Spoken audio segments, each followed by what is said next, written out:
The guests have gone. Laughter fades into the cold silence of crystal and candles. Only family remains, trapped in the golden glow of the chandelier. My sister twirls her engagement ring, lost in her new world. Father loosens his tie, satisfied. Mother hums as she collects empty glasses, her diamonds catching light. I sit still, the smile long gone. Di stands beside me, quiet, steady.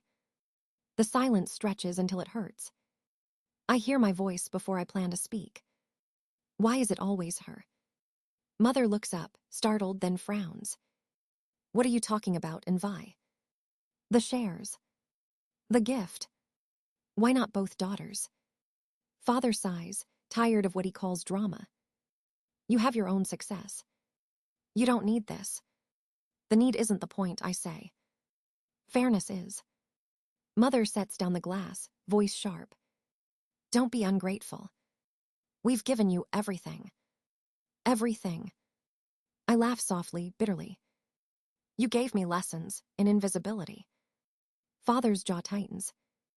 That's enough. It's done, legal, final. Stop before you embarrass yourself. Di steps closer, hand on my shoulder. Respect her feelings, he says quietly. Acknowledgement costs nothing. Mother's eyes glisten, her practiced tears arriving on cue. We've always treated you equally. The words scrape like sandpaper. Name one time, I whisper. One single time you chose me. No one answers. Luna looks away, guilt flickering across her perfect face. Father's voice drops low, heavy with warning. Drop this or leave. Something in me stills. After all these years, the threat means nothing. I stand. The air feels thin, electric. My bracelet slides from my wrist, warm from my skin. I place it on the table, silver against linen. Grandmother's gift, the only heirloom that was mine alone. I won't be your afterthought anymore. Luna's voice breaks the silence. You're overreacting, she says softly. I look at her. She truly doesn't see it. None of them do. Mother presses a trembling hand to her lips. Father's mouth opens, but no sound comes out. I've rendered him speechless at last. Family should lift each other equally, I say. When did you last celebrate me? Did you know I was promoted last month? That my patent was approved? Their blank faces answer. Of course they didn't. Congratulations on your engagement, I add. Then I turn to Di. Let's go. We walk toward the door together. Behind me, silence swells like a tide. Thunder rumbles outside, the world echoing my unrest. Rain begins to fall as we step into the night. The vineyard lights fade behind us, blurred by tears I refuse to shed. For the first time, leaving doesn't feel like loss. It feels like the start of something honest. The rain follows us home. Drops tap against the windows like a rhythm I can't ignore. Our house feels too quiet, too clean, too controlled. I change into a sweater, still hearing my father's voice.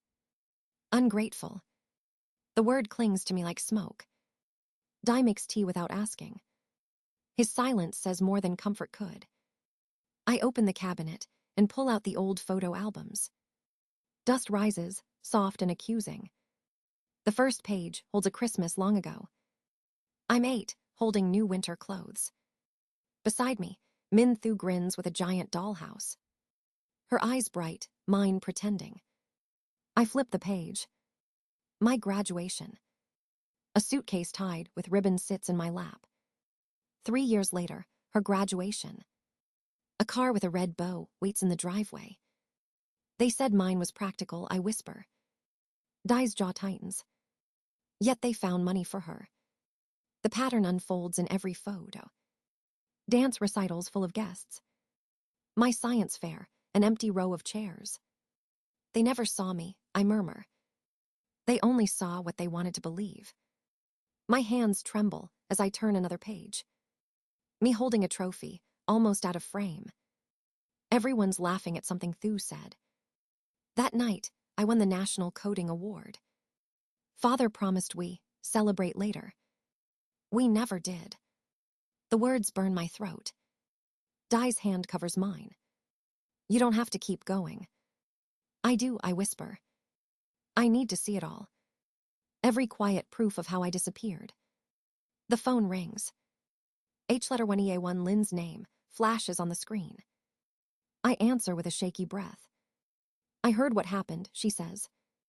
You've been holding this for years. Tears sting my eyes. She continues, voice strong. Remember when your parents missed your award because Thu had a cold? I nod, though she can't see me. They never deserved you, Lynn says. Her words split something open inside me. When we hang up, the doorbell rings. Di opens it, startled.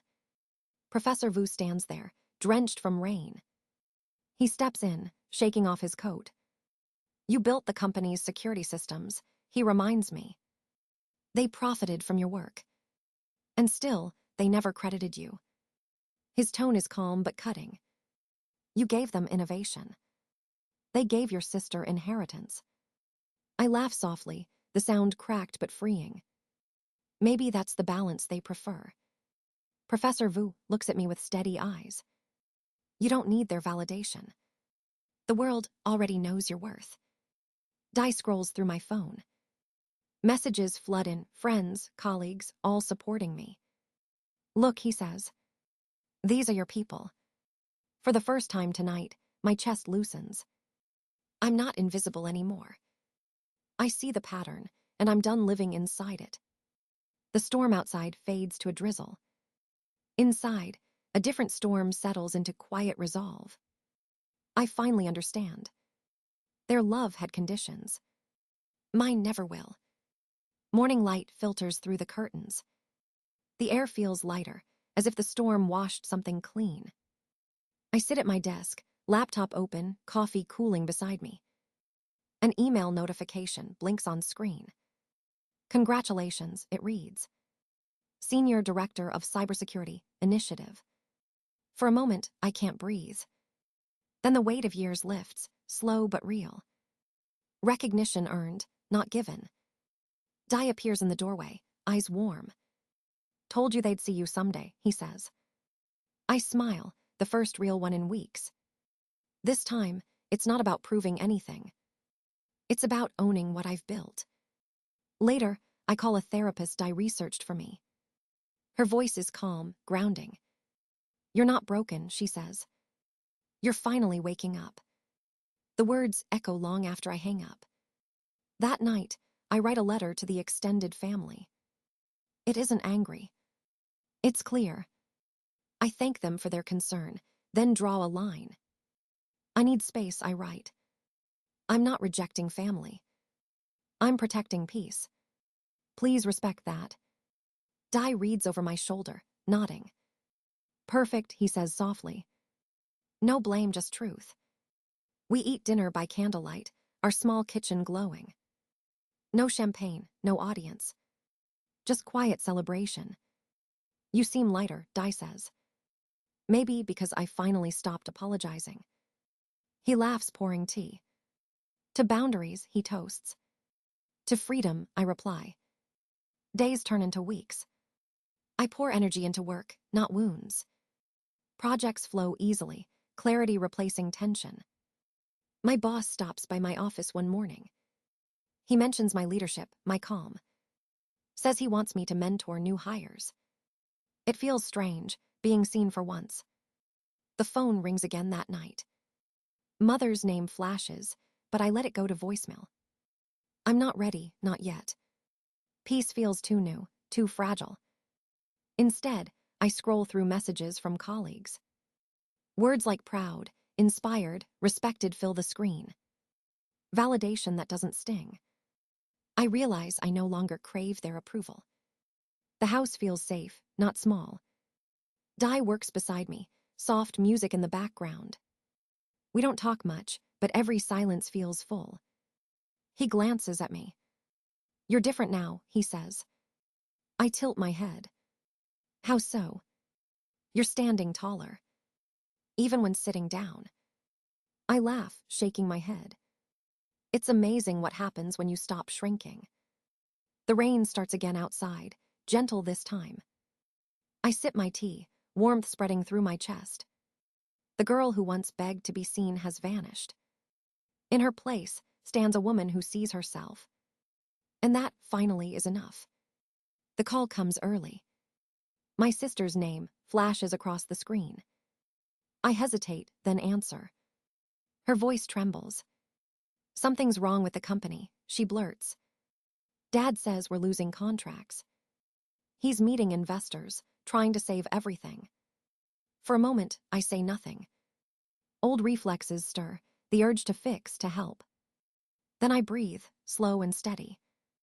I'm sorry to hear that, I reply. Silence stretches between us. That's it, she asks, disbelief sharp in her tone. You're sorry. What else should I be? She exhales shakily, then hangs up. I stare at the phone, calm in a way I've never felt. Di walks in with coffee, reading my expression. Crisis, he asks. They're kind, not mine, I say. He nods, understanding without judgment. It's strange watching the empire wobble. The one they built on favoritism and denial. The same structure that excluded me for decades. Now the foundation cracks. I don't feel revenge, only release. Later that afternoon, a message from my mother appears. Your father is stressed. Your sister's wedding might need to be postponed. Can we talk? I close the message without answering. Boundaries mean silence, too. I walk outside, the air crisp, the sky washed clean. Leaves scatter across the sidewalk. Each one looks like a piece of something old falling away. Back inside, I open my laptop. A notification glows at the corner of the screen. Patent approved. The words shine like quiet justice. While their company sinks, mine rises. Not out of spite, but survival. I've learned to build on solid ground. The next day, an old colleague calls. He heard about my promotion, my project. We want you on a new advisory board, he says. The timing feels poetic. Doors closing behind me, while others open ahead. That night, Di cooks dinner, humming under his breath. He doesn't mention my family. He doesn't need to. We've both learned that peace grows in silence. After we eat, I scroll through social media. Min Thu's last post still glitters with luxury. Engagement photos, champagne, the caption, forever grateful. But there's no mention of the company anymore. No proud father in the frame. No mother smiling at her side. The cracks are showing even online. I close the app and set the phone down. Di looks up. You okay? I nod. Better than okay. For the first time, I don't feel guilty for being steady. I'm not waiting for their approval. Or their fall. I'm simply living, quietly, firmly. Later, as the night deepens, thunder rolls again. The same sound as the night I walked away. Only this time, I'm not trembling. I'm grounded. The storm belongs to them now. And I finally am dry. The envelope arrives on a Tuesday. Thick, cream-colored, sealed with gold. My name written in my sister's delicate script. Inside, a wedding invitation gleams under the light. 6 weeks from now, at a grand hotel downtown. A note slips out, small and shaky. Please come. I need my sister there. Love, Thu. I stare at it, feeling nothing and everything at once. Di finds me frozen by the table. You don't have to open it now, he says. But I already did. The phone rings that night. Mother's voice fills the air before I can speak. Luna is devastated you might not come, she begins. This is her day. Don't be difficult. I press my palm against my forehead. Hello to you too, Mom. This isn't about your issues, she insists. It's about family. I almost laugh. You mean the family that gave her $1 million gift? That's business, not family, she snaps. The wedding is family. After she hangs up, Di refills my wine glass. Still the same script, he says softly. I nod. The next morning, a text from an unknown number. Lunch tomorrow, the Capitol Grill. We need to clear the air. Dad. I show Di the message. You going? He asks. I should hear what he has to say. But I'm not promising anything. The restaurant buzzes with quiet wealth. Father stands when I approach, his smile rehearsed. You look well, he says. We order. He talks first, careful and polite. Your sister misses you. She wants you beside her. Does she? I ask. Or does she want her silent sister back? His jaw tightens. That's not fair. Fairness, I repeat, the word heavy. We eat in uneasy silence. Finally, he sets down his fork. Whatever grievances you think you have, let's not ruin this wedding. I almost smile. You mean, don't ruin your image? He exhales, shoulders slumping. You always make things harder than they are. Because pretending is easy, I answer. He doesn't reply. That night, I draft a letter instead of a reply. It's not emotional. It's precise. I list the moments that shaped the distance. The college fund that vanished. The awards ignored. The public gift that made everything undeniable. I end simply. I will attend if you can acknowledge what happened. Not to blame, but to rebuild honestly. Di reads it twice. You're sure? He asks. It's time, I say, hitting send. Days pass without an answer. Until one evening, Father calls. His voice is rougher, slower. I received your letter, he says. You were right. We should have been fairer. I close my eyes, the tension breaking at last. It's not forgiveness, but it's a start. Di pulls me close, whispering. Sometimes healing sounds exactly like that. 3 quiet words. We were wrong. The morning sun spills through lace curtains. I fasten the last button on my sister's wedding gown. My fingers move slowly, steady despite the tremor inside.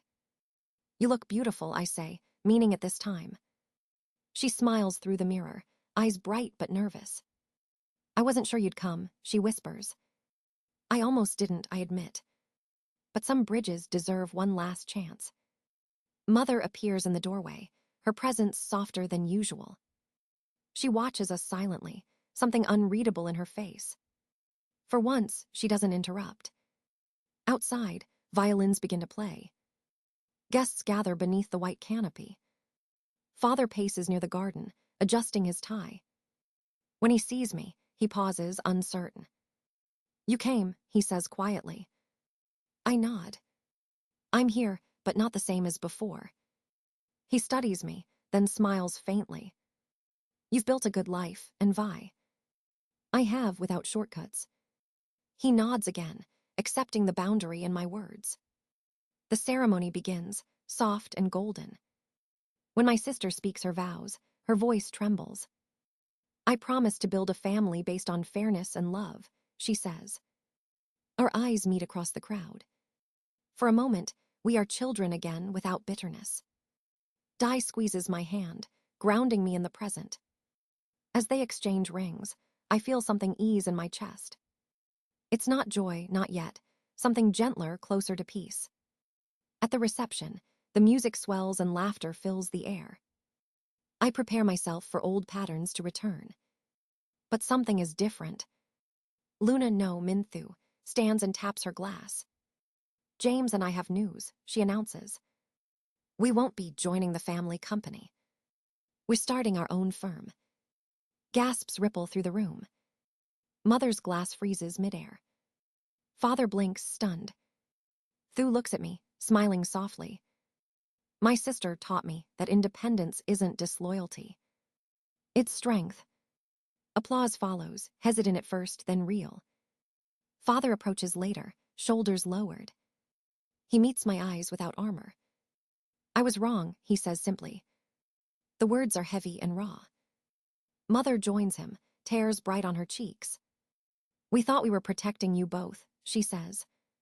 But we hurt you instead. Her hand trembles when she reaches for mine. I take it slowly. Healing doesn't need permission, I whisper. Outside, lanterns glow in the garden. Di stands nearby, talking easily with my uncles. His laughter drifts across the night. I watch him, feeling something new settle inside me. Not triumph, not vindication. Just quiet belonging. Weeks later, our home fills with laughter again. Family visits, not out of obligation but choice. No one speaks of money or shares. Just stories, warmth, and second chances. For the first time, I feel the word family fit. Not as a wound, but as a home. Maybe this is what healing sounds like. A gentle voice saying, "You were always enough." 6 months later, the house smells of cinnamon and roasted apples. Laughter drifts from the dining room like soft music. Father carves the turkey, careful and calm. Mother passes plates without directing anyone. Minthu and James share photos of their new office. Their smiles are real, unforced. Di pours wine, catching my eye across the table. His look says everything: peace, pride, relief. For once, no one is performing. No one is pretending everything is perfect. We're just a family, imperfect but trying. The clink of glasses fills the space once held by silence. I lean back, letting the sound wash over me. It's strange how healing doesn't roar. It whispers. It grows quietly in the corners of ordinary moments. Father raises his glass. To new beginnings, he says. To truth, I add softly. Outside, snow begins to fall, covering the world in white. I watch it, warm from within. Family, I think, isn't about who you're born to. It's about who learns to love you right. And tonight, that's enough.